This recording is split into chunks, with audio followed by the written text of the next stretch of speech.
बिस्मिल्लाहिर्रहमानिर्रहीम, अस्सलाम वालेकुम। सबसे पहले तो शुक्रिया आपका बहुत बहुत कि मुझे मौका दिया आपके तवज्जुह से मुझे अपने आँखों के शोबे के ऊपर बात करने का। मैं हूँ ऑप्टोमेट्रिस्ट तैयबा फवाद और मैं पिछले 12 साल से इस शोबे से मुंसलिक हूँ और आजकल मैं Darul Shifa eye care clinic पज़ल टाउन फ़ेज़ 1 में अपनी खिदमत सरअंजाम दे रही हूँ। जी, हमारी जो नज़र है, आई साइट है, वो आपने पूछा कि एकदम से धुंधली और कमज़ोर होने की वजह क्या होती है? तो सबसे पहले मैं आपको ये बताती चलूँ कि हमारी नज़र एकदम से कमज़ोर नहीं होती है, एकदम से धुंधली नहीं होती है, ये और हो रही होती है, हमें पता थोड़ा देर से चलता है। इसमें बहुत से फैक्टर्स आ जाते हैं, जैसे कि डस्ट का में काम करना ज़्यादा देर तक, धूप में रहना ज़्यादा देर तक और कंप्यूटर और मोबाइल पे ज़्यादा देर तक बैठना, और इस वजह से जो है हमारी नज़र जो है वो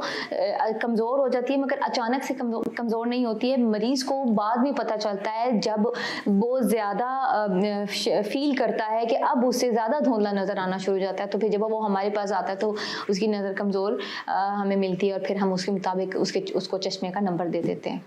जी, काला मोतिया जिसको हम अपनी ज़ुबान में ग्लाकोमा कहते हैं, ये जो हमारी आँख में एक पानी होता है, लिक्विड होता है हमारी लेंस के पीछे, वहाँ से पानी जो है वो बाहर निकलना शुरू हो जाता है, जिसके नतीजे में हमारी जो आँख का प्रेशर है वो हाई हो जाता है। इंट्राओकुलर प्रेशर हमारा हाई हो जाता है, जिसकी वजह से हमें काले मोतिये की शिकायत होती है, जिसका इलाज मुख्तलिफ दवाइयों के ज़रिए भी होता है और सर्जरी भी होता है। जबकि सफ़ेद मोतिया जो है उसमें ऐसा होता है कि जो हमारा जो आर्टिफिशियल लेंस जो नेचुरल लेंस है, जो हमारी आँख में अल्लाह ताला ने हमें एक नेचुरल लेंस दिया है जिसकी वजह से हम देख रहे हैं, वो कमज़ोर हो जाता है, वो उसमें उसकी आगे जाला सा बन जाता है और धुंधलाहट का वो शिकार हो जाता है, और इतनी ज़्यादा धुंध का शिकार हो जाता है कि एक पेशेंट जो है वो उसको धुंधला से भी ज़्यादा कम नज़र आना शुरू हो जाता है और वो अंधेपन की तरफ जा रहा होता है, तो हम फिर उसको ऑपरेशन के ज़रिए ट्रीट करते हैं। तो काले मोतिये में जो है वो प्रेशर हाई होता है लिक्विड के फ्लो होने से, और जो सफ़ेद मोतिया है उसमें लेंस के आगे जाला आ जाता है जिसको हमने साफ़ करना होता है। तो बुनियादी फ़र्क यही है। ग्लाकोमा जो मैंने पहले बताया कि हम उसमें इंट्राओकुलर प्रेशर देखते हैं, उसकी इब्तदाई अलामात में से सबसे पहले नज़र का धुंधलापन होना, आँखों के आगे जाले का कभी आना और कभी ना आना, पानी का निकलना, सर दर्द। जब सर दर्द बहुत ज़्यादा बढ़ जाता है तो उसके साथ-साथ आपकी आँखों पे दबाव पड़ता है और आपको आँखों पे बोझ महसूस होता है। तो ये हैं इब्तदाई अलामात आपके काले मोतिये की, ग्लाकोमा की। तो ऐसी सूरत में हमें फ़ौरन से पहले डॉक्टर से रुजू ज़रूर करना चाहिए। ग्लाकोमा जो है वो ज़्यादातर 40 से 45 से ऊपर के अफ़राद को ज़्यादा असरअंदाज होता है। वैसे तो ग्लाकोमा या कोई भी आँखों की बीमारी है जो कि अंधेपन की वजह होती है, वो कंजेनिटल भी होती है, जैसे कि पैदाइशी तौर पर भी होती है, ग्लाकोमा भी पैदाइशी तौर पर भी होता है, मगर ज़्यादातर 40 से ऊपर के जो उम्रें होती हैं, 40 और 45 के बाद ज़्यादातर लोगों को ग्लाकोमा की शिकायत होती है और फिर वो बाकायदा जो है वो उनका मेडिसिन्स या सर्जरी के ज़रिए ट्रीट होता है। याद रहे कि जो ट्रीटमेंट है ग्लाकोमा का, उसमें हम सबसे पहले मेडिसिन से कंट्रोल करते हैं, सर्जरी की तरफ बाद में आते हैं अगर वो कंट्रोल ना हो रहा हो। जी हाँ, बिल्कुल, ग्लाकोमा की वजह से इंसान की बीनाई मुकम्मल तौर पर भी ख़त्म हो जाती है।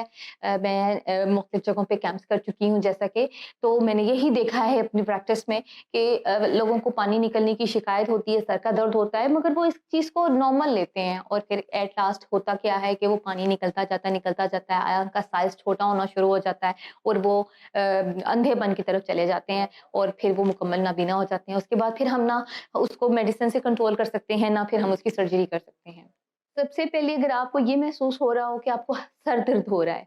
आपका सर दर्द 2-3 दिन से हो रहा है और आपको ठीक नहीं हो रहा है, या वक़्तन-फ़वक़्तन आपको न न न दूर का काम करने से या बहुत ज़्यादा नज़दीक का काम करने से, कंप्यूटर वर्क करने से आपका सर दर्द स्टार्ट हो जाता है और फिर बहुत देर से ठीक होता है,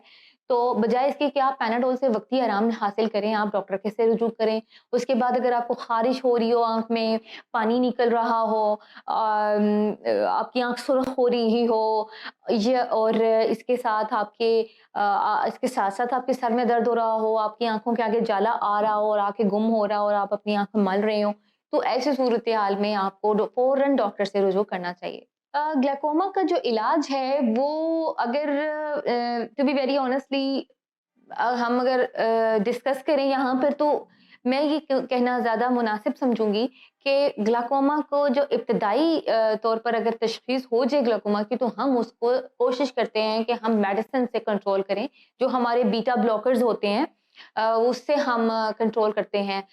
ये मेरे पास मेरे ऑफिस में ये मेडिसिन भी पड़ी हुई है ग्लाइकोमा की, एंड जिसको हम बीटा ब्लॉकर बोलते हैं। तो हम इसके ज़रिए कंट्रोल करते हैं ग्लाइकोमा को। यानी कि हमने बेसिकली उसमें प्रेशर चेक करना होता है और प्रेशर को कंट्रोल करना होता है। जैसे कि ब्लड प्रेशर को कंट्रोल करने के लिए हमें मेडिसिन्स की ज़रूरत पड़ती है और हम मेडिसिन्स खाते रहते हैं तो फिर ब्लड प्रेशर कंट्रोल रहता है। नहीं खाएँगे मेडिसिन्स 2-4 दिन तो फिर वो हाई होना शुरू हो जाएगा। सेम सूरत-ए-हाल ग्लाइकोमा की भी है कि हम दवाई ड्रॉप्स जो हैं वो डालते रहेंगे तो कंट्रोल रहेगा। दूसरी सूरत ऑपरेशन तब होता है, सर्जरी तब होती है जब वो दवाइयों से कंट्रोल ना हो रहा हो। तो फिर हम एरेक्टोमी की तरफ आ जाते हैं और फिर हम उसका ट्रीट जो है वो सर्जरी के ज़रिए करते हैं, मगर हमारी फर्स्ट प्रायोरिटी मेडिसिन्स है। अपने सवालात और ख़यालात का इज़हार कमेंट सेक्शन में करें और मज़ीद मालूमात के लिए हमारे चैनल को सब्सक्राइब करें।